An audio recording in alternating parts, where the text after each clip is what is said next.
കഴിഞ്ഞ വാരം super star singer വേദിയിലെ ആവിർഭവിന്റെ തികച്ചും അവിചാരിതമായ അസാന്നിധ്യം പ്രേക്ഷകരെയും ആരാധകരെയും ഒരുപോലെ നിരാശരാക്കിയിരുന്നു. പ്രേക്ഷകരുടെയും ആരാധകരുടെയും കാത്തിരിപ്പിന് വിരാമമിട്ടുകൊണ്ട് ആവിർഭവ് തിരിച്ചെത്തിയിരിക്കുകയാണ്. അടുത്ത വാരത്തിലെ പ്രകടനങ്ങളുടെ പരിശീലനവും ഷൂട്ടുമൊക്കെയായി നിലവിൽ തിരക്കിലാണ് താരം. ആവിർഭവിനെ കാണാനും കേൾക്കാനും കൊതിക്കുന്ന, ആവിർഭവിനെ മിസ് ചെയ്യുന്ന എല്ലാവർക്കുമായി സൂപ്പർ സ്റ്റാർ സിംഗർ സീസൺ 3 വേദിയിലെ ഇതുവരെയുള്ള ഏറ്റവും മികച്ച പ്രകടനമെന്നും ലോകത്തിലെ 8ാമത്തെ അത്ഭുതമാണെന്ന് നേഹ കാക്കർ വിലയിരുത്തുകയും ചെയ്ത ആവിർഭവിന്റെ മാസ്റ്റർ പീസ് ഗാനത്തിലെ ചില ഭാഗങ്ങൾ ആവിർഭവിന്റെ വശ്യസുന്ദരമായ സ്വരമാധുരിയിൽ ഒരിക്കൽ കൂടി ആസ്വദിക്കാം.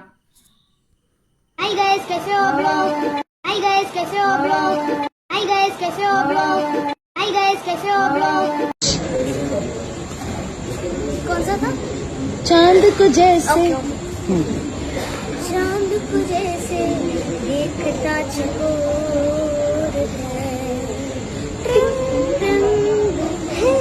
गुमसुम सा है. ആവിർഭവിന്റെ ഹേയ് എന്ന് പാടുമ്പോഴുള്ള പ്രത്യേക വോയിസ് മോഡുലേഷനും എക്സ്പ്രഷനും നിങ്ങളിൽ ആരെയൊക്കെ കോരിത്തരിപ്പിച്ചു? നിങ്ങളുടെ പ്രതികരണങ്ങൾ കമന്റ് ബോക്സിൽ രേഖപ്പെടുത്തുമല്ലോ.